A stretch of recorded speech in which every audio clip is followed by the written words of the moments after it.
Captain Celine Marlowe's reflection stared back at her from the curved surface of the detention cell, distorted but unmistakably, her own hollow-cheeked eyes, burning with the defiance that had landed her here in the first place.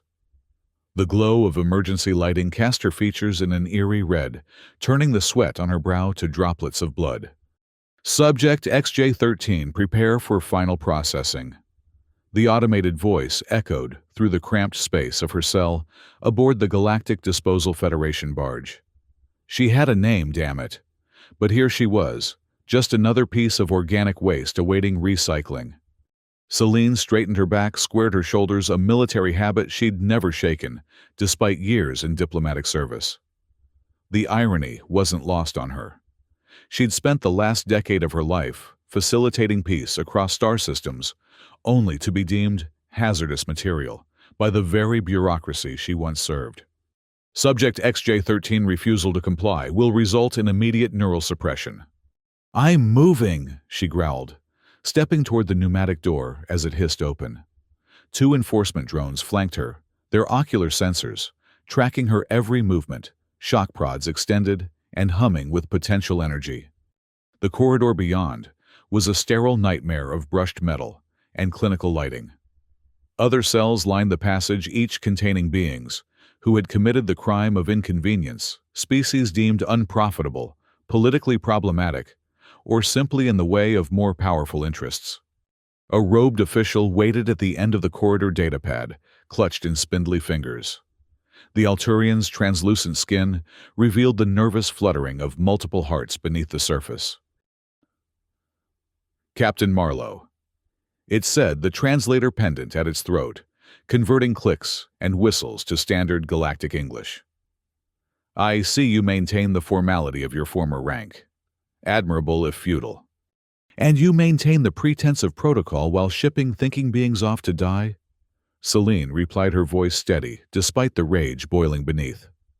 "Admirable, if despicable." The Alturian's skin rippled with annoyance. "You were offered alternatives. The diplomatic corps extended multiple opportunities for reassignment following your passionate outburst on Alliance Station." Celine's mind flashed back to the conference room on Alliance Station, to the moment she'd slammed her fist onto the negotiation table and told the proconsul of the hegemony exactly what she thought of his species' practice of neural harvesting. Sometimes diplomacy failed. Sometimes you had to stand for something. "I don't compromise on genocide," she said simply. "No, you merely compromise your career, your freedom, and now your life." The Alturian extended the datapad. "Your destination is YD-117, classified as a Deathworld by all standard metrics. The locals call it Ravager." An image materialized above the pad, a planet of obsidian spires and churning clouds the color of fresh bruises.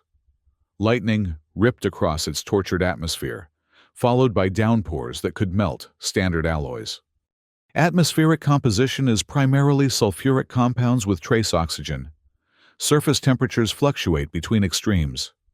Indigenous life forms are predominantly carnivorous, with extensive evolutionary adaptations for killing. The Alturian's tone was dispassionate, as if reading a weather report. "The apex predator is particularly resourceful." Celine forced herself to stare at the hellscape that would be her new home. No extraction plan, no timeline for release. Just her against a world designed by evolution to slaughter anything that didn't belong. "Your pod will launch in 17 minutes. Federation protocols allow for one personal item." The Alturian gestured to a small compartment that had opened in the wall. "Choose wisely." Celine approached the compartment, already knowing what waited inside her service knife, the blade forged from metal, mined from her home colony. It wasn't much against the horrors of a Deathworld, but it was something. It was hers. As her fingers closed around the familiar hilt, she felt the weight of memories it carried: training exercises under the twin moons of Arcadia Prime, field missions across the dusty plains of Rigel 7, the ceremonies where she'd transitioned from Marine to diplomat, still carrying the steel as a reminder of what force could accomplish when words failed. The Alturian seemed almost disappointed as Celine tucked the knife into her boot. The Federation projected a 62.7% likelihood you would select that item, predictable even at the end. "And what does your Federation project as my survival odds?" Celine asked, straightening up. A pause. "That information is classified." "Translation 0, Celine said with a bitter smile. "But I've never been much for statistics." The drones ushered her down another corridor, this one sloping downward toward the deployment bay.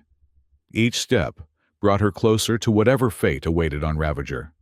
She'd survived 3 colonial wars, an assassination attempt on Proxima Centauri, and the politics of the Alliance bureaucracy. A planet, even a Deathworld, was just another battlefield. The deployment bay was a cavernous space, filled with identical pods, metallic teardrops designed for one-way atmospheric insertion. Celine was guided to pod XJ-13 naturally. The drones stepped back as the pod's hatch yawned open, revealing the Spartan interior. Standard emergency rations and minimal survival gear are provided, the Alturian explained, having followed at a clinical distance. A courtesy, though most subjects find little use for them, given the average survival duration. "Which is," Celine demanded. 47 hours, 13 minutes. At least the alien had the decency to look uncomfortable now. Celine stepped into the pod without assistance, refusing to give them the satisfaction of seeing her fear. As she settled into the molded seat, the restraints automatically coiled around her limbs, securing her for the violent journey ahead. "The Federation thanks you for your contribution to galactic recycling efforts," the Alturian said, the formal dismissal sounding hollow, even through the translator. "Your organic material will be repurposed by YD-117's ecosystem." "Tell your superiors something for me," Celine said, as the pod's hatch began to close. "Humans have a saying, what goes around, comes around. This Federation of yours is building an awful lot of karma." The last thing she saw before the hatch sealed was the Alturian's skin, cycling through patterns that the translator couldn't catch, something like confusion, perhaps even a flicker of shame. Then darkness, save for the dim glow of the pod's minimal life support systems. A mechanical voice, different from the one in her cell, began a countdown. Celine closed her eyes, retreating into the mental fortress she'd built over years of facing death in its many forms. She visualized her objective: survival. Not just for hours or days, but long enough to make these bureaucratic bastards pay. The pod shuddered, a sensation of freefall. Then came the violent thrust of ejection as she was shot out into the void, hurtling toward the roiling storm clouds of Ravager below. Celine had trained for atmospheric insertion, but nothing could truly prepare a person for the reality, the bone-shaking turbulence, the scream of superheated metal, as the pod's exterior glowed white-hot, the crushing G-forces that threatened to push her into unconsciousness. The planet seemed eager to destroy her before she even reached its surface. Lightning struck the pod multiple times during descent, playing havoc with the already minimal nav systems. Through the small viewport, Celine caught glimpses of a landscape that defied logic. Crystalline structures that resembled the skeletons of titan beasts. Forests that pulsed with bioluminescent light planes of what looked like black glass, reflecting the storm above. Impact came with brutal suddenness. The pod's shock absorbers howled in protest as they attempted to buffer the landing. Celine's teeth rattled in her skull, and darkness claimed her vision for precious seconds. When awareness returned, the first thing she registered was pain, a symphony of it from the burning in her lungs, as she gasped sulfur-tinged air to the throbbing at her temples, where she'd struck the headrest. The pod's hatch had partially buckled in the landing, allowing a thin stream of alien atmosphere to hiss through. "Emergency systems online," chimed the pod's AI in a voice too cheerful for the circumstances. "External atmosphere toxic. Recommend immediate deployment of filtration mask." Celine fumbled with the emergency pack built into the pod's wall, extracting the transparent mask and pressing it to her face. The seal formed automatically, conforming to her features. The first filtered breath was like surfacing after nearly drowning, her body convulsed with the sudden influx of clean oxygen.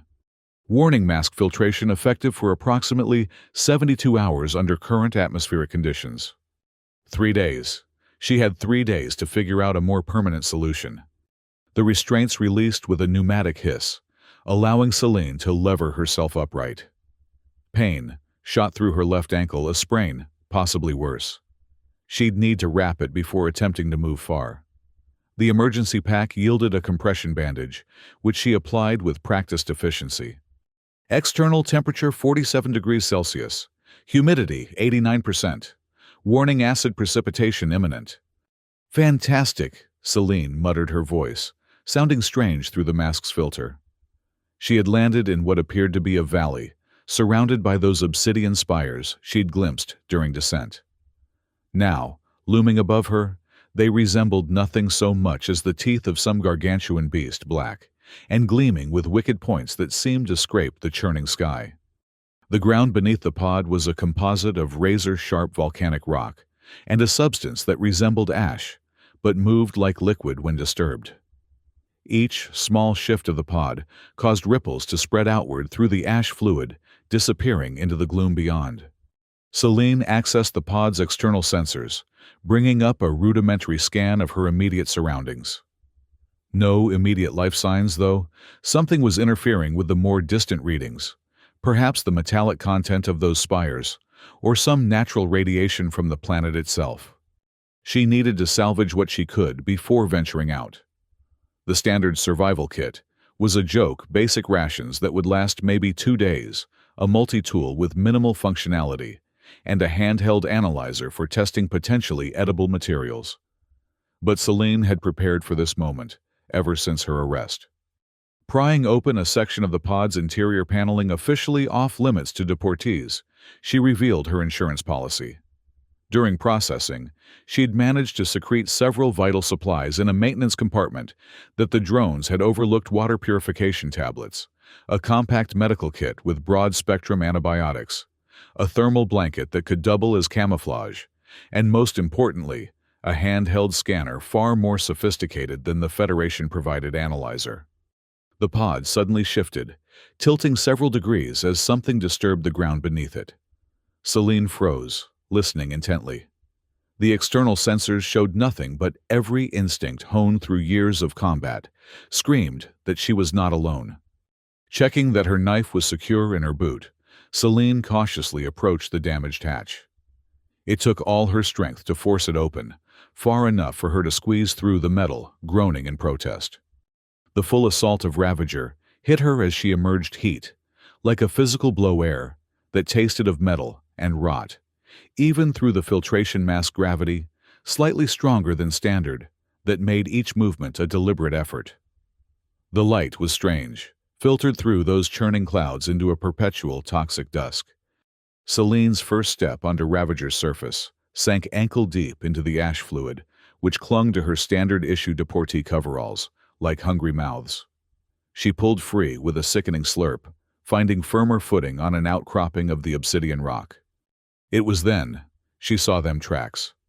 Massive impressions in the ash fluid, too deliberate to be natural formations. 6 distinct points of contact, suggesting a creature with either 6 limbs or multiple points of articulation on fewer appendages. The spacing indicated something large, very large. And the tracks encircled her pod completely, as if whatever had made them had been studying her arrival. The apex predator, the Alturian, had mentioned. Her warder, come to inspect its new charge. Celine withdrew her knife, knowing it was an absurd defense against whatever could leave tracks that size, but feeling better for its solid weight in her palm. She scanned the perimeter, seeing nothing but those ominous black spires and drifting patches of what appeared to be bioluminescent spores, pulsing with gentle blue light as they floated on air currents. A sound reached her, then not a roar or growl, but something more complex. A resonant thrumming that seemed to emanate from the ground itself, vibrating up through her feet and into her bones. It came from all directions, and none as if the planet was calling to her, or as if something was using the planet itself as an instrument. The sky overhead darkened further as the promised acid rain began to fall, hissing where it struck bare rock. Celine retreated to the questionable shelter of her pod mind racing.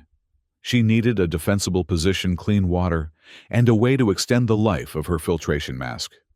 The pod would provide temporary sanctuary, but she couldn't stay here, not with those tracks surrounding her, not with the limitations of her supplies. As the rain intensified, something moved at the edge of her vision, a massive shadow flowing between the obsidian spires, with unsettling grace for its size. 6 limbs, just as the tracks had suggested, but arranged in a configuration Celine had never seen in any life form. The creature was gone before she could make out details, vanishing into the storm like a nightmare returning to the subconscious. But one detail burned itself into her memory: eyes, reflective like a cat's, but arranged in a pattern that spoke of intelligence beyond mere predatory instinct. Eyes that had locked with hers for one heart-stopping moment. Eyes that had recognized her as something more than prey. The Galactic Disposal Federation had sentenced her to die on this hellscape. But as the alien rain drummed against her pod, as that strange thrumming call echoed through the valley, as the memory of those eyes lingered in her mind, Celine made a promise to herself. She would not become just another statistic in the Federation's disposal records. She would survive. And somehow, she would find her way back to make them answer for every being they had sentenced to worlds like this. The rain lasted for what her chronometer told her was 3 hours, though it felt like an eternity.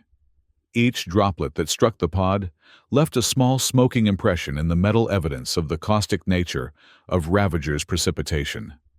By the time the downpour ceased, the exterior of her shelter was pitted and weakened. Structural integrity compromised, the pod's AI informed her unnecessarily. Estimated shelter viability 18 hours. Less than a day before the pod would no longer protect her from the elements. Celine used the reprieve to continue her inventory and planning. The scanner she'd smuggled was a military-grade model, capable of analyzing terrain and detecting life signs at a much greater range than the Federation-provided equipment. She activated it now, watching as it built a 3-dimensional map of her surroundings. The valley extended for several kilometers in either direction, its floor composed primarily of the unstable ash fluid. The obsidian spires grew more densely packed toward the eastern end, while the western approach opened onto what appeared to be a vast plain of crystalline structures. Most importantly, the scanner detected a source of water approximately 2 kilometers to the northeast, a spring, or seep emerging from beneath one of the larger spire formations. The readings suggested high mineral content, but minimal toxicity. With the purification tablets, it might be drinkable. Life sign readings were more troubling. The immediate area showed nothing large, but beyond a half-kilometer radius the scanner detected multiple signatures of varying sizes, all in motion. Some moved in patterns, suggesting pack behavior. Others remained solitary. And one, the largest by far, was currently circling the perimeter of her scanner's range, as if patrolling a territory with her pod at its center. Her warder, no doubt. Celine considered her options. Night appeared to be falling if the diminishing light was any indication. Moving through unknown terrain in darkness on a Deathworld was asking for a quick end. But staying in a failing shelter was equally risky. Her decision was made for her when the scanner blared a proximity alert. Something was tunneling toward her position from below, multiple somethings moving with alarming speed. Celine snatched up her essential supplies, securing them in a makeshift pack, fashioned from the thermal blanket. She was halfway out the damaged hatch when the first of the burrowers erupted from the ash fluid beside the pod. The creature resembled nothing so much as a pallid eyeless worm, the size of her arm, its body segmented and glistening with some viscous secretion. But where a mouth should have been, it instead possessed a crown of writhing tentacles, each tipped with a barb that dripped a yellow fluid. More of the creatures burst from the ground, 3, 7 a dozen converging on the pod, with single-minded purpose. One latched onto the metal with its tentacles, and Celine watched in horror as the structure began to sizzle and dissolve beneath the creature's touch. Acid secretors, they were eating her shelter. Celine scrambled fully outside, landing hard on a patch of volcanic rock as the burrowers swarmed over the pod. Their focus seemed entirely on the metal, ignoring her for the moment, but she knew that wouldn't last once they'd consumed the more appealing meal. She needed a distraction, something that would buy her time to reach more defensible ground.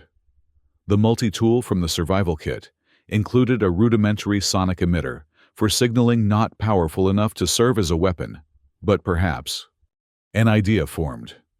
The burrowers had no visible eyes, which suggested they navigated by vibration or some other sense.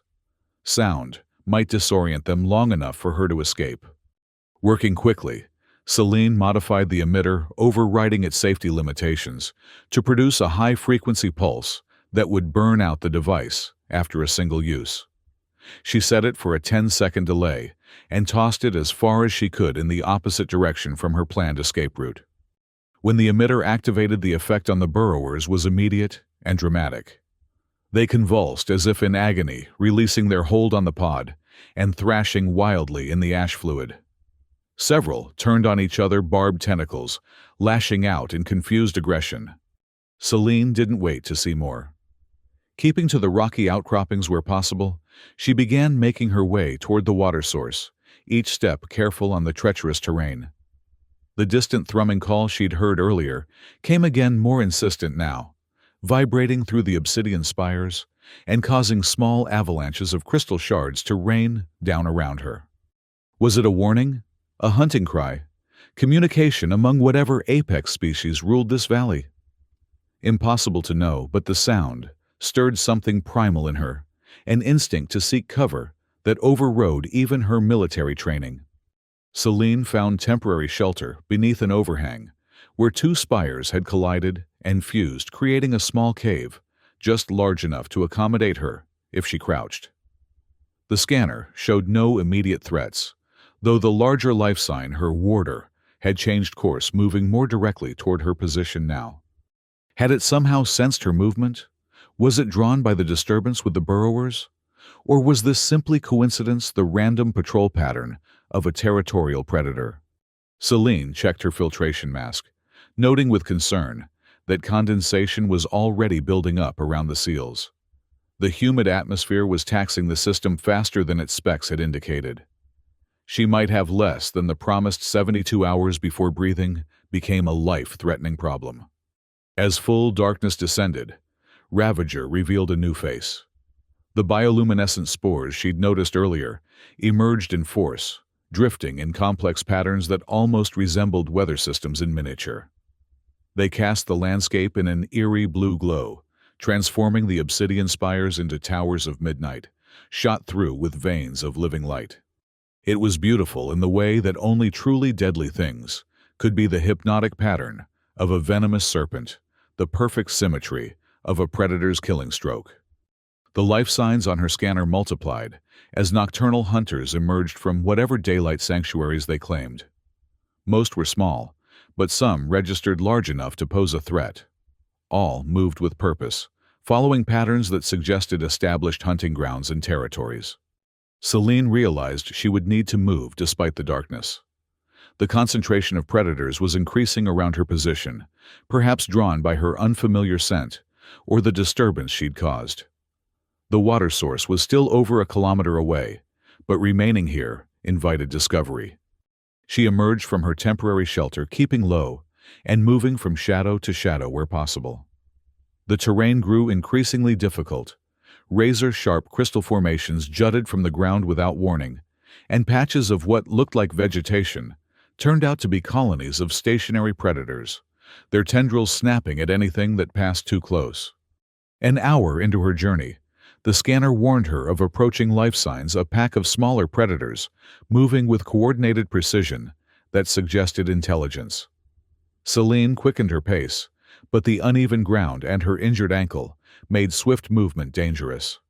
She caught sight of her pursuers as they crested a ridge of crystalline formations, scaled quadrupeds, with elongated snouts and limbs that bent at unsettling angles. They moved like liquid shadow, barely disturbing the ash fluid beneath them. Stalkers, pack hunters. Celine assessed her options. Fighting was suicide, There were at least 6 of the creatures, each the size of a large earth wolf. Running would trigger their chase instinct. She needed a third option. The ridge she was traversing sloped down toward what appeared to be a grove of twisted tree-like growths, tall structures with central trunks, and sprawling tentacular limbs that swayed despite the lack of wind. The bioluminescent spores clustered thickly around them, suggesting some symbiotic relationship. If she could reach those trees, perhaps she could climb beyond the stalker's reach. But the growths were still 100 meters away, over open ground with minimal cover. The stalkers had spotted her now. They didn't howl or growl, but communicated through a series of clicks and whistles that reminded Celine disturbingly of the Alturian's natural speech. They began to spread out, attempting to flank her position. Celine reached into her makeshift pack and withdrew the one piece of contraband technology she'd been saving as a last resort, a smoke phase device military issue, designed to temporarily shift the user, partially out of phase with standard matter. It wouldn't render her completely intangible, she could still interact with solid surfaces, but it would mask her heat signature and scent for the 30 seconds the device could sustain the effect before burning out. The stalkers closed in from 3 sides, forcing her toward a sheer drop that would leave her injured and defenseless if she fell. Decision time. Celine activated the device. Her body tingled as the phase shift took effect, rendering her semi-transparent and wreathed in a smoke-like aura. The stalkers faltered clearly, confused by the sudden change in their prey. 30 seconds. Celine bolted toward the grove, pushing her injured body to its limit. The stalkers recovered quickly from their surprise, loping after her with renewed determination. But her scent trail had vanished, forcing them to rely solely on visual tracking, a task made difficult by her semi-transparent state and the disorienting patterns of the floating spores. 20 seconds. The ground beneath her feet grew slick, with some viscous secretion from the tree growths ahead. She slipped, nearly fell, caught herself on a protruding crystal that sliced through her glove and into her palm. Pain flared, but she pushed onward. 10 seconds. The stalkers were gaining ground, the lead creature close enough that Celine could see the double rows of serrated teeth lining its elongated jaw. The trees were just ahead, their swaying tendrils now revealed as hunting appendages that snatched at passing spores with frightening speed. Out of the frying pan into the fire. 5 seconds. Celine reached the first of the trees, ducking under a grasping tendril and pressing her back against the gnarled trunk. The phase shift was failing her body, becoming more solid with each passing moment. 0. The device gave out with a faint whine, depositing Celine fully back into normal space-time. The lead stalker leapt, jaws opened impossibly wide, and was snatched from mid-air by a tendril 10 times the size of those Celine had dodged, emerging from deeper within the grove. The creature's dying squeal was cut short as it was whipped upward into the canopy of the tree thing. The remaining stalkers skidded to a halt at the edge of the grove, clearly aware of the danger the trees represented. Celine remained frozen against the trunk, realizing her mistake. The smaller tendrils hadn't been reaching for her, they were simply collecting spores. The larger hunting appendages remained hidden until prey was lured into the grove. And now she was trapped between the stalkers and a forest of carnivorous vegetation. The standoff lasted for several tense minutes. The stalkers paced the perimeter, unwilling to enter the grove, but equally unwilling to abandon their hunt. The trees continued their lazy collection of spores, apparently content with the single stalker they'd captured, but Celine knew any movement on her part would likely trigger their hunting response. A new sound cut through the night, that same resonant thrumming she'd heard before, but louder now, more focused. The stalkers froze, then scattered in apparent terror, disappearing into the darkness beyond the range of the bioluminescent light. Something was coming, something they feared more than hunger. Celine pressed harder against the tree trunk, hoping whatever was approaching would be focused on easier prey. The scanner in her pack vibrated with proximity alerts, but she didn't dare move to check it. The thrumming grew louder, resolving into distinct notes that seemed to carry meaning beyond mere sound. It was almost musical, but with an alien structure that human ears couldn't fully process, tonal shifts that occurred in dimensions Celine couldn't perceive. And then it appeared at the edge of the grove, her warder, the apex predator of this valley. In the blue glow of the spores, Celine got her first clear look at the creature. It stood nearly 3 meters tall, its 6 limbs arranged in a configuration that defied terrestrial evolutionary logic. The central body was elongated and sinuous, covered in overlapping plates that resembled obsidian, but flexed like living tissue. 4 of its limbs served as legs ending in splayed appendages that distributed its considerable weight across the unstable ground. The remaining 2 limbs, the forward pair, were more manipulative, with multiple jointed segments and tool-like extremities. But it was the head that held Celine transfixed. Broad and triangular, it featured no visible mouth, but instead a complex array of resonance chambers that vibrated to produce the thrumming calls. And the eyes, 7 of them arranged in a pattern that suggested a comprehensive field of vision, glowing with the same bioluminescence as the floating spores. Those eyes found her instantly, despite her attempt to blend with the trunk of the tree. The creature went still, its thrumming call dropping to a lower register that Celine felt more than heard. The trees around her responded to the sound, their hunting tendrils retreating deeper into the canopy. The predator was communicating with them, or controlling them somehow. Slowly, deliberately, the creature approached. It moved with impossible grace for its size, each step precisely placed to avoid disturbing the ash fluid or alerting the tree growths. It stopped several meters from Celine, regarding her with those glowing eyes. This was it then. After surviving the drop, the burrowers and the stalkers, she would die in the jaws, or whatever equivalent this thing possessed, of Ravager's apex predator. Except, it made no move to attack. It simply watched, her head tilted in what looked unsettlingly like curiosity. The thrumming call continued, modulating in patterns that seemed almost conversational. Acting on instinct she couldn't fully explain, Celine slowly raised one hand, palm outward, in the universal gesture of non-aggression.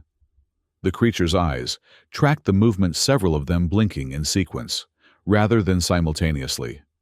Then, to Celine's amazement, it mimicked her gesture, raising one of its manipulator limbs, the end splaying open in a rough approximation of her 5-fingered hand. Not just a predator, an intelligent predator. The moment stretched human and alien, locked in a silent exchange that transcended their biological differences. Then, the creature's attention snapped toward something beyond the grove, some distant sound or scent Celine couldn't detect. Without another glance in her direction, it turned and moved away with that same fluid grace, disappearing into the darkness beyond the sporelight. Celine remained motionless for long minutes, heart hammering in her chest, mind struggling to process what had just occurred. She had been at the creature's mercy, and it had chosen to leave her unharmed. More than that, it had communicated, however primitively. She named it then, in the silence of her mind. Vile. It was a word from an old dialect of her colony world, meaning roughly the unexpected ally. Whether Vale would prove to be ally or executioner remained to be seen, but Celine had survived her first night on Ravager. As the sky began to lighten with the approach of dawn, she allowed herself a moment of grim satisfaction. The Federation's 47-hour death sentence was looking increasingly inaccurate. Dawn on Ravager revealed new horrors and wonders in equal measure. As Celine cautiously made her way out of the grove of predatory trees, which had become dormant with the rising light, she beheld the full majesty and terror of her prison world. The valley stretched before her, a landscape that defied Earth analogies. What she had taken for obsidian spires in the darkness were revealed to be structures of living crystal, growing and shifting imperceptibly with the changing temperature. The ash fluid ground was a colony organism composed of billions of microscopic entities that flowed together in response to vibration and heat. And above it all, twin suns burned through gaps in the churning cloud cover, one, a familiar yellow-white, the other, a baleful red that cast the crystalline landscape in bloody hues. The water source her scanner had detected was now less than half a kilometer away, and Celine set out with renewed determination. Her filtration mask was beginning to fail, the breathing becoming more labored as the filters clogged with Ravager's atmospheric particulates. The spring, when she reached it, emerged from beneath a massive crystal formation that resembled a petrified waterfall. The liquid that bubbled forth was not water, as Earth would recognize it. It had the consistency of light oil and a faint, purple tinge.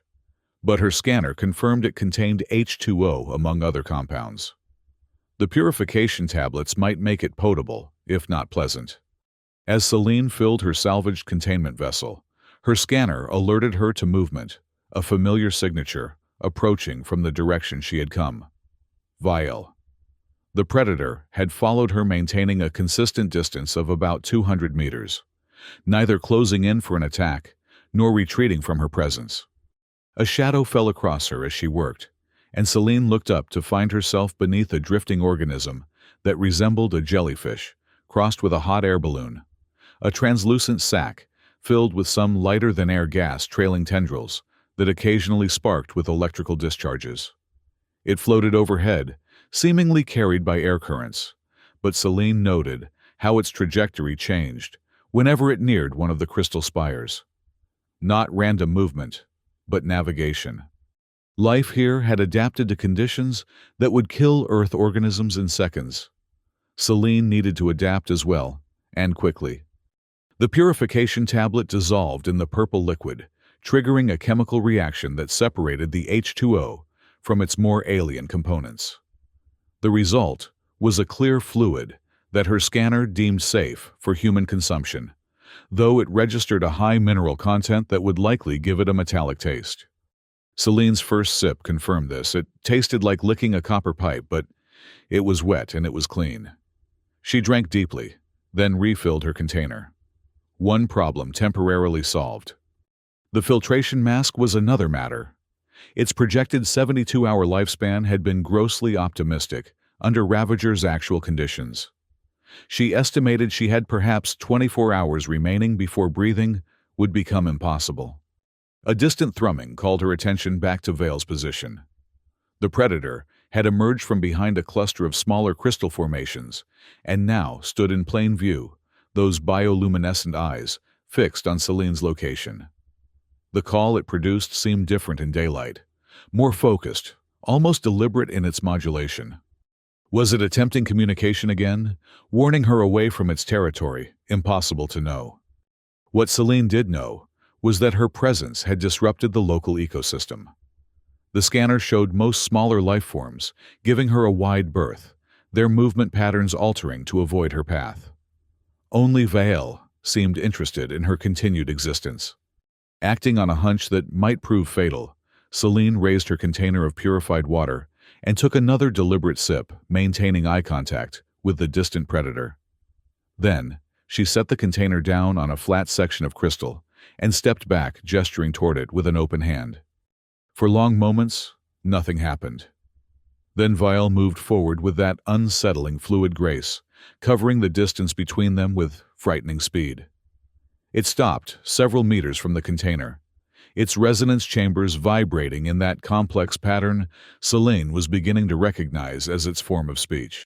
Slowly, one of its manipulator limbs extended toward the container. The appendage divided into smaller segments, revealing a dexterity Celine hadn't anticipated. It lifted the container, studied it with several eyes, then tilted it to allow the liquid to flow into what Celine now realized was a specialized intake port near the base of its resonance chambers.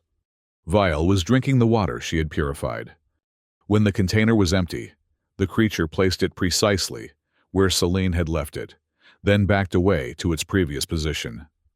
The thrumming call it produced now was lower, sustained on a single note that Celine felt in her chest cavity. "You're welcome," she said, her voice sounding strange through the increasingly inefficient mask. "Though I'm not sure why I'm bothering with courtesy on a Deathworld." Vial's eyes blinked in that sequential pattern, and for a wild moment Celine could have sworn the creature understood her words or at least her tone. Then it turned and moved away, disappearing once more among the crystal formations. Celine retrieved her container, noting that Vale had left it completely undamaged, despite the strength its massive frame must possess. Deliberate care. Another sign of intelligence beyond mere predatory instinct. As the day progressed, Celine established a rudimentary camp in the lee of the crystal waterfall, where a natural overhang provided shelter from the caustic atmosphere.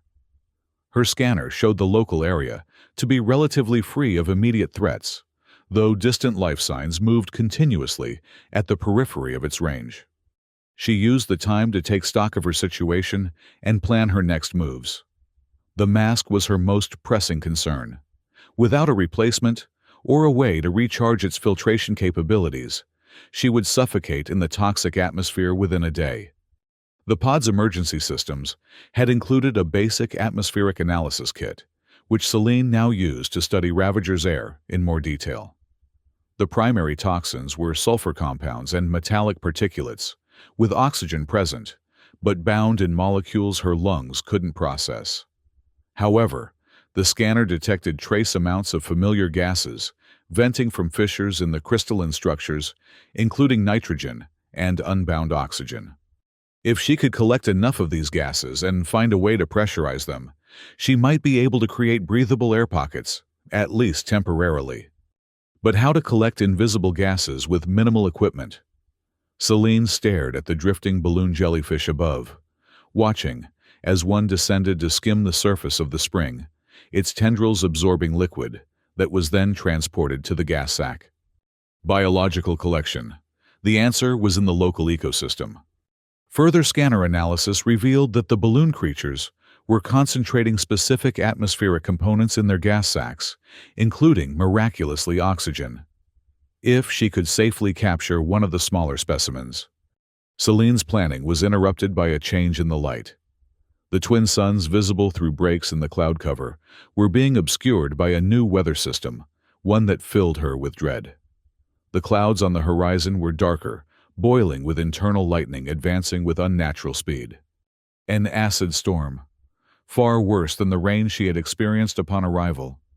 Her scanner confirmed her fears, detecting extreme pH levels and electrical activity in the approaching front. This wasn't just precipitation, it was a meteorological assault that could dissolve exposed flesh and fry electronics caught in its lightning strikes. Celine quickly gathered her supplies, preparing to retreat deeper under the crystal overhang when her scanner blared a proximity alert. Multiple life signs were converging on her position from all directions, creatures fleeing the approaching storm, seeking the same shelter she had claimed. And among them, moving with purpose rather than panic, was Vile. The storm hit with apocalyptic fury. Sheets of acid rain lashed the landscape, carving new channels through the living ground and etching patterns in the crystalline spires. Lightning struck continuously, not in isolated bolts, but in sustained barrages that illuminated the darkness of the storm in strobing blue-white fury. Celine pressed herself against the rear wall of her shelter, watching as rivulets of smoking liquid ran past the entrance. The overhang provided minimal protection, enough to prevent direct exposure to the downpour, but not enough to escape the caustic mist that filled the air, further taxing her failing filtration mask. The creatures that had sought shelter nearby were a menagerie of Ravager's evolutionary paths, segmented arthropods with crystalline exoskeletons, slug-like entities that secreted protective shells as the acid approached. Even several of the balloon jellyfish, now deflated and huddled in crevices. None ventured into Celine's specific shelter, though whether from fear of her or some territorial understanding she couldn't determine. All, except Vile, who now stood at the very edge of the overhang, its massive frame silhouetted against the storm's fury. The predator's resonance chambers were vibrating frantically, producing calls that seemed to penetrate even the storm's roar. And to Celine's astonishment, some of the other creatures were responding. The arthropods, clicking their pincers in patterns that matched Vale's lower tones. The slugs extending sensory stalks that waved in rhythmic counterpoint. Not just an apex predator, a coordinator, a leader. As Celine watched, transfixed, several of the smaller creatures ventured out into the storm at Vale's apparent direction, using their specialized anatomies to collect resources revealed by the acid flow minerals, exposed by the erosion prey, flushed from hiding fresh water, falling from condensation on the higher spires. It was coordinated resource gathering in the midst of meteorological chaos. Celine had seen similar behaviors in terrestrial species, ants following pheromone trails, wolves hunting in formation, but never across multiple distinct species, and never with this level of apparent deliberation. A new wave of acid rain, heavier than before, drove the foraging creatures back to shelter. One, a small arthropod, was caught in the open as a lightning bolt struck nearby. The electrical discharge flowed through the conductive fluid covering the ground, reaching the creature before it could retreat. Its crystalline exoskeleton shattered, and it collapsed, twitching. Vile's reaction was immediate. It surged forward into the storm manipulator limbs, extended resonance chambers producing a call that cut through the thunder like a blade. It reached the injured arthropod and scooped it up, cradling it against its armored central body as it retreated to shelter. Once safe, Vile placed the creature in a small alcove, where several others of its kind had gathered. They immediately surrounded their injured comrades, secreting some substance from specialized glands that appeared to stabilize the damaged exoskeleton. Celine's conception of Ravager's ecosystem underwent a seismic shift in that moment. This wasn't simply predator and prey. This was community, cooperation, perhaps even society. And she had been dropped into the middle of it, an alien intruder, whose presence disrupted patterns established over countless generations of evolution.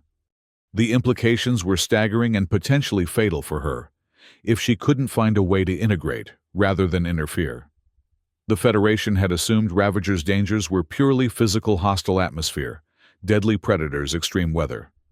But the true danger might be far more complex, disrupting an ecosystem that functioned as a single, interconnected entity. The storm intensified further, driving even Vile deeper under the overhang, which placed the massive predator uncomfortably close to Celine's position.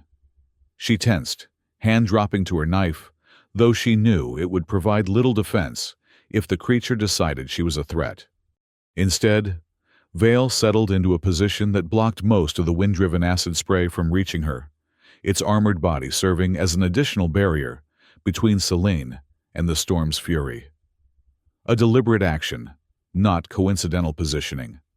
Protection, it was protecting her. As if to confirm this assessment, Vile's head turned toward her, those bioluminescent eyes blinking in their sequential pattern. The call it produced now was softer, almost gentle in its resonance. "Why?" Celine whispered, knowing the creature couldn't understand her words, but hoping her tone might convey the question. "What am I to you?" Vile's response was to extend one manipulator limb toward her, slowly, non-threateningly, until it hovered just before her face.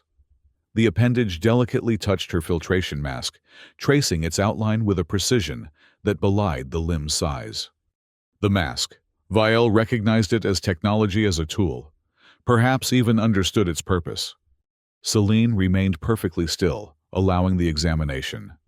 When Vile withdrew its limb, she noticed a small object deposited on the ground between them, a fragment of crystal, unlike the surrounding formations, with a faint internal glow that pulsed in a rhythm similar to Vile's resonance calls.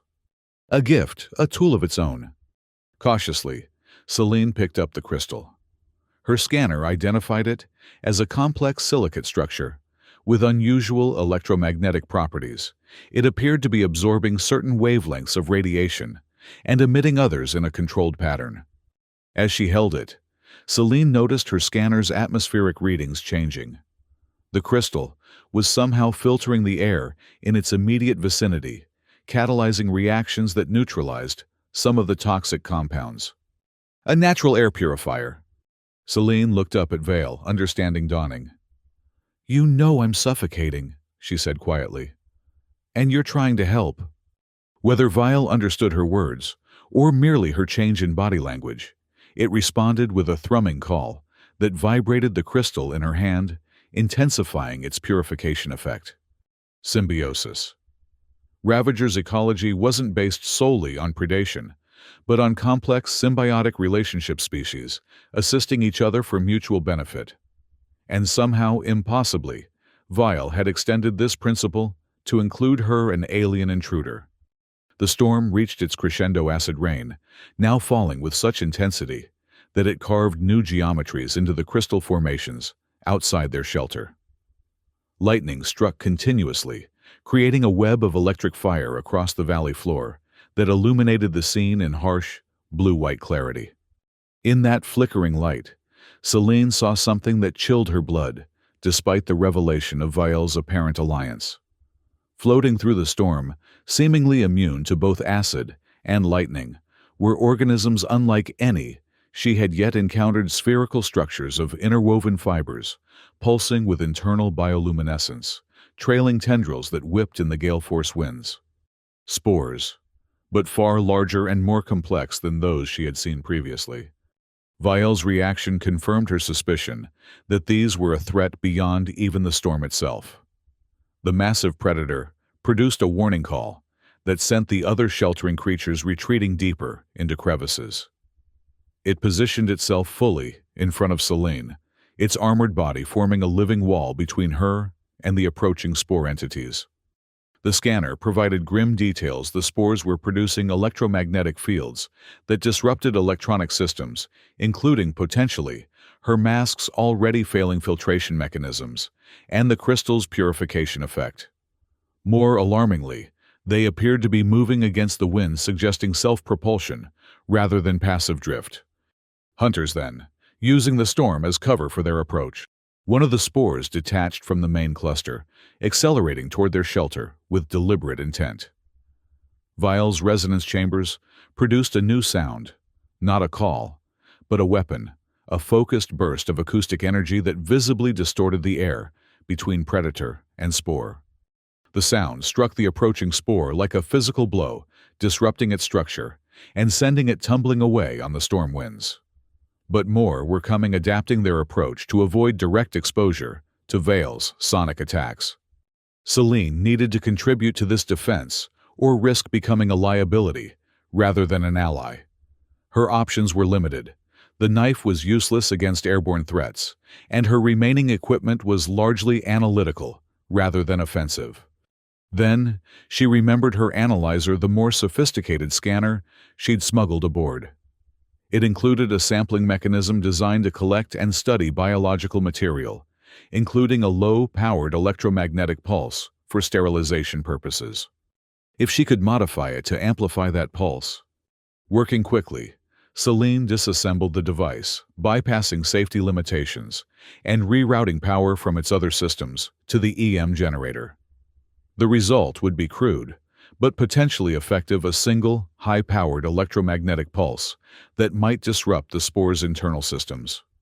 The drawback: it would likely fry every piece of electronic equipment she possessed, including her scanner and possibly her filtration mask. A desperate gamble. Vile was tiring its sonic attacks coming less frequently as the spores continued their relentless approach. Two had already breached the outer perimeter of their shelter, their tendrils probing the smaller creatures who had fled deeper into the crevices. Where those tendrils touched, they left smoking wounds in crystalline exoskeletons and mottled patterns on more vulnerable flesh. Decision time. Vile, Celine called, using the name she had given the predator. The creature's head turned partially toward her, several eyes tracking her movement as she held up the modified scanner. She mimed covering its eyes, hoping to convey a warning about what was to come. Whether it understood or simply trusted her intent, Vile shifted position, angling its head away from the device while maintaining its defensive posture. Celine activated the pulse. For a moment, nothing happened. Then, a wave of invisible energy expanded outward from the device, which grew hot enough in her hands to blister her skin. She dropped it as the pulse propagated through their shelter and beyond. The effect on the spores was dramatic and immediate. Their bioluminescence flickered and died, their structures collapsing as internal systems failed. They fell from the air, like shot birds dissolving into the acid rain that continued to pour beyond the shelter's edge. But the pulse affected more than just the spores. Celine's filtration mask sputtered and went dark, its automated systems overloaded by the electromagnetic discharge. The crystal vial had given her, dimmed, its purification effect weakened, though not eliminated. And most concerning, vial itself convulsed as the pulse washed over its massive frame resonance chambers, falling silent as it collapsed to the shelter floor. Celine rushed to the fallen predator, heedless of her own safety. Up close, she could see that what she had taken for armored plates were actually complex sensory organs, living crystal formations that served as both protection and perception. And now, many of those plates were darkened, their normal bioluminescent glow extinguished by the pulse. "No," Celine whispered, her breath coming harder as her mask's filtration failed completely. "I didn't know. I'm sorry." Vial's massive form shuttered several of its eyes, opening to fix on her with dimmed intensity. The resonance chambers produced a weak, discordant sound, pain perhaps, or disorientation. Celine made a decision that went against every survival instinct she possessed. She removed her mask. The first breath of Ravager's raw atmosphere burned like fire in her lungs, but she fought through the pain, holding the crystal veil had given her close to her face. Its weakened purification effect made the air marginally breathable enough to keep her conscious, if not comfortable. She placed her hands on Vial's sensory plates, feeling the intricate crystalline structures beneath her palms. On impulse, she began to hum a simple rhythmic pattern that approximated the cadence of Vial's normal calls. To her astonishment, the plates beneath her hands began to resonate in response, their glow strengthening slightly. She continued varying the pitch and rhythm until she found combinations that produced stronger responses. Gradually, methodically, Celine worked her way across Vial's massive form, humming to each darkened plate until it showed signs of recovery. Her lungs burned, her head pounded from oxygen deprivation, but she persisted, understanding now that Vial's crystalline sensory system wasn't merely armor, but a complex biological technology, one that could be rebooted, for lack of a better term, through proper stimulation. Time lost meaning as she worked. The storm raged on, then began to subside, the acid rain lessening to a toxic drizzle. The other creatures in the shelter emerged cautiously from their deeper hiding places, watching the human and the apex predator with what could only be described as collective curiosity. Finally, when Celine was on the verge of collapse from breathing the toxic atmosphere, Vial stirred. Its massive form rose slowly, resonance chambers once again producing coherent sounds. It studied Celine with eyes that had regained most of their luminescent intensity. Then, with deliberate care, it gathered her in its manipulator limbs and placed her on its back between two rows of the largest sensory plates. Before Celine could react, Vial moved out from under the shelter and into the abating storm. Panic flared. Was this a betrayal? Had she misunderstood the creature's intentions all along? But as Vial carried her up the crystalline slope, away from the valley floor, Celine realized they were climbing toward a particular formation, a massive spire that rose above the storm clouds, its peak catching the light of the twin suns that were now emerging from behind the dissipating weather front. The air improved as they ascended, the worst of the toxic compounds settling in the valley below. Celine's breathing eased, though each inhalation still tasted of metal and sulfur.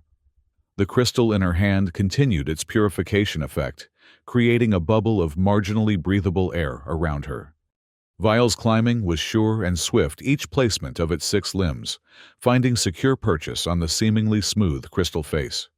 It moved with the confidence of familiarity. This was a path it had traveled before.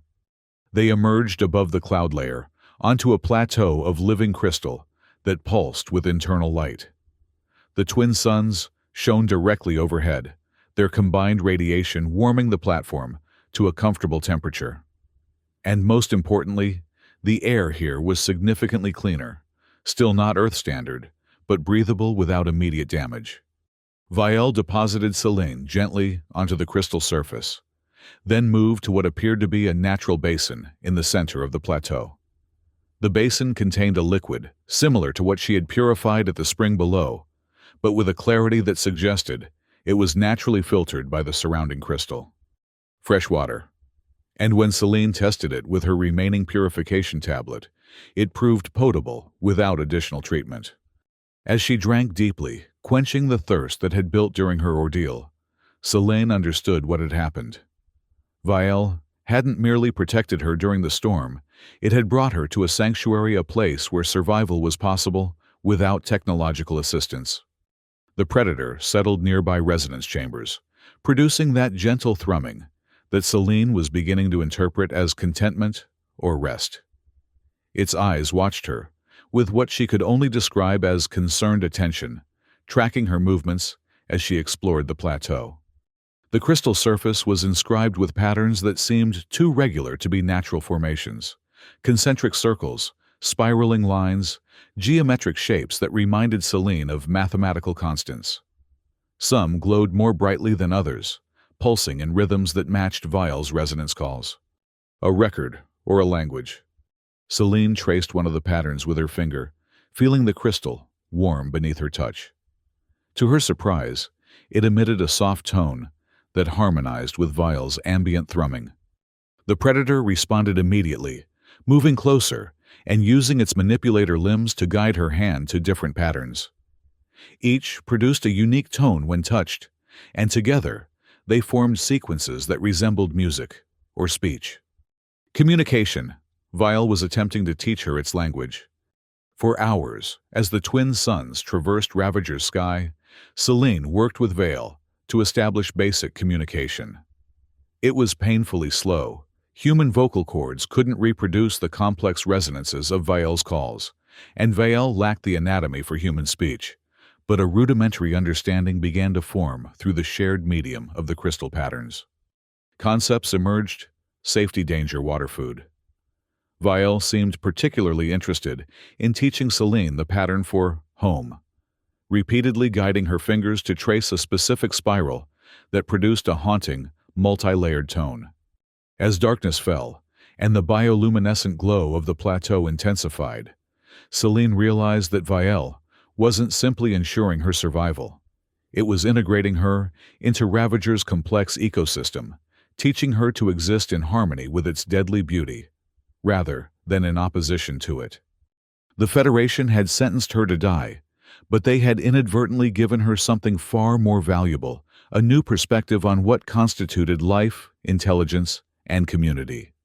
Selene slept that night on the crystal plateau, curled beside Vielle's massive warm body, the gentle thrumming of its resonance chambers, a lullaby that transcended species barriers.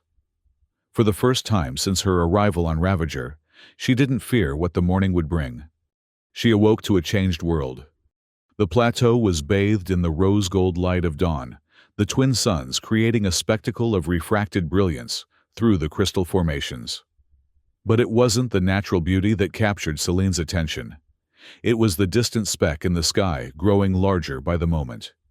A ship, Federation design. Vielle had noticed it too, its massive form, now alert resonance chambers, producing a warning call that echoed across the plateau. Other creatures that had apparently sheltered on the higher ground during the storm responded, retreating into crevices or taking defensive postures. Selene's mind raced. The Federation protocol was clear: no extraction. Her sentence was meant to be final, her death a statistical certainty. So why had they returned?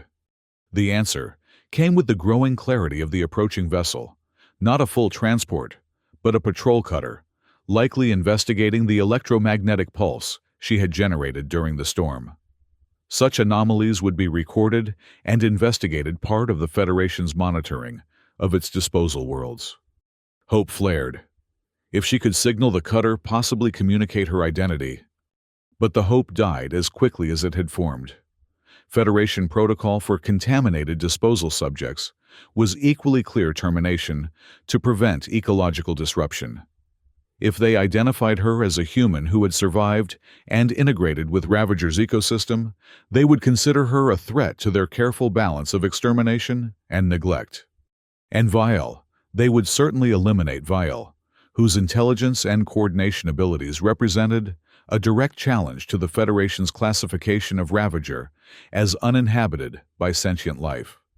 A choice, crystallized signal for rescue and risk both their lives, or remain hidden, surviving but trapped. The cutter drew closer, its sensors clearly capable of detecting life signs at this range. Hiding was not an option. Then, Celine remembered the crystal vial had given her, with its unique electromagnetic properties, and the patterns on the plateau, which responded to touch with harmonic tones. Perhaps. Working quickly, she explained her plan to Vial through their rudimentary shared language. The great predator seemed to understand, moving to a specific section of the plateau, where the crystal formations formed a natural amplification chamber. Celine placed the crystal fragment at the center of this formation, then began tracing specific patterns on the surrounding surface, not random ones, but sequences that she had observed responding most strongly to electromagnetic stimulation. The crystal began to glow more intensely, its internal structure resonating with the tones produced by her touch. Vial added its voice resonance chambers, producing precisely modulated calls that caused the entire plateau to vibrate in sympathy.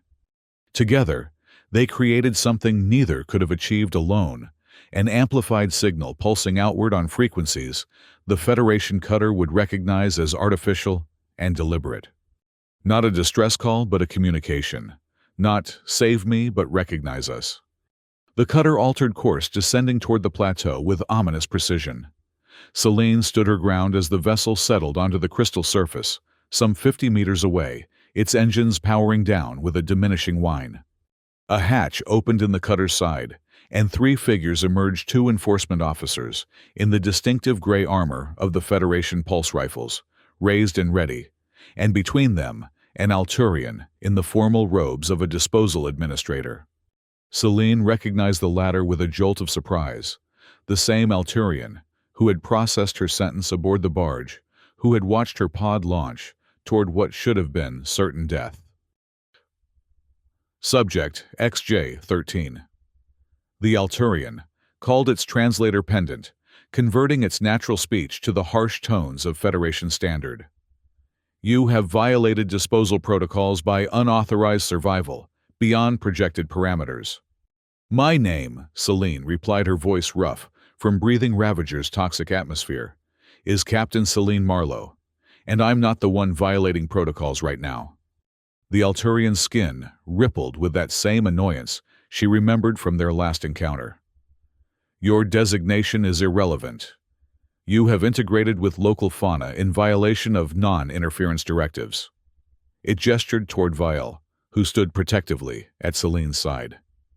That specimen must be terminated to maintain ecological equilibrium. The enforcement officers raised their rifles, targeting systems, locking onto Vial's massive form. Celine stepped deliberately between the weapons and the predator. This specimen has a name, Vial, and it possesses intelligence equal to or greater than your own. Unlikely, the Alturian dismissed.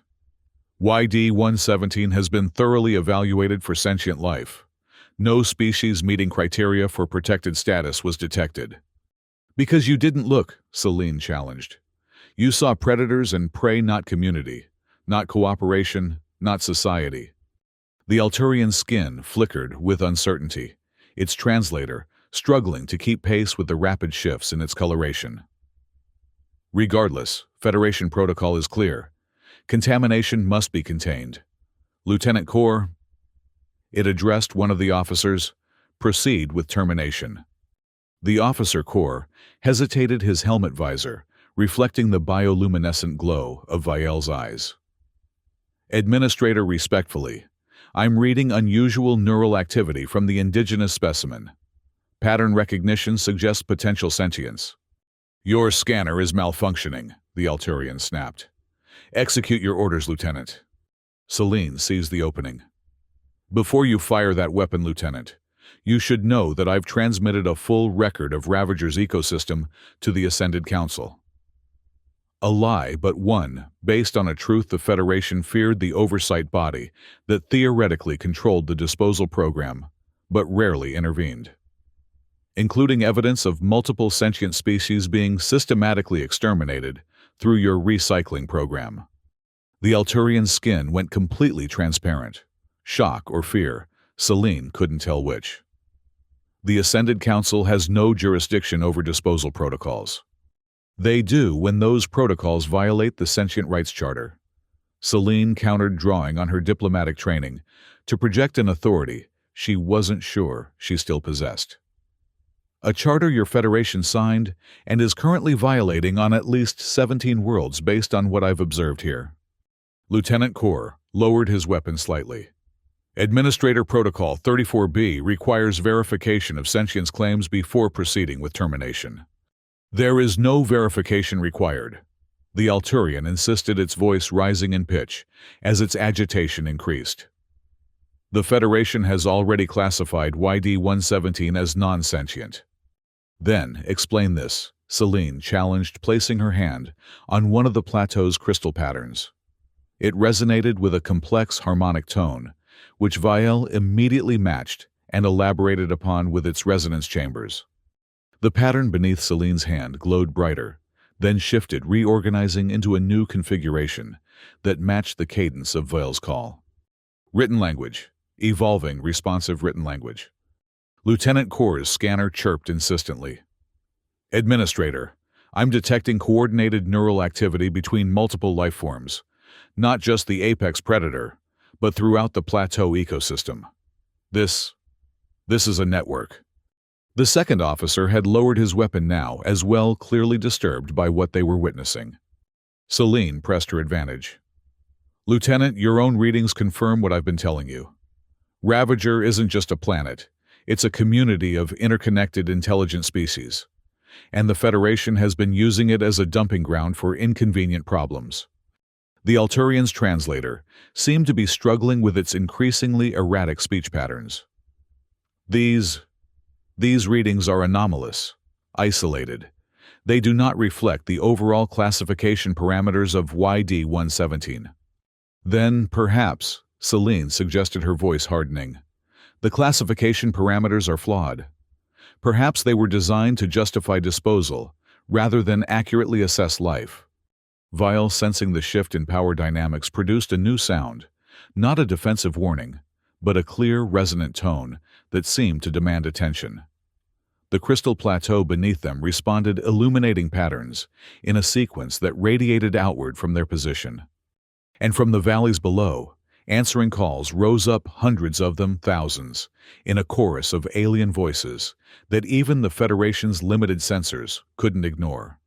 My God, Lieutenant Kor whispered, his scanner now displaying readings that scrolled too quickly to follow.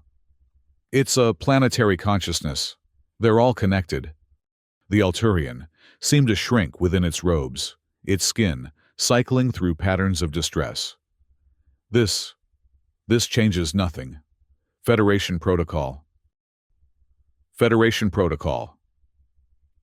Celine interrupted, is subject to override by the Sentient Rights Charter's first principle. No sentient species shall be subjugated or exterminated by another. She fixed the Alturian with a stare that had once cowed warlords at negotiation tables. A principle your Federation is currently violating on a planetary scale. Lieutenant Kor made a decision, stepping away from the administrator and facing Celine directly.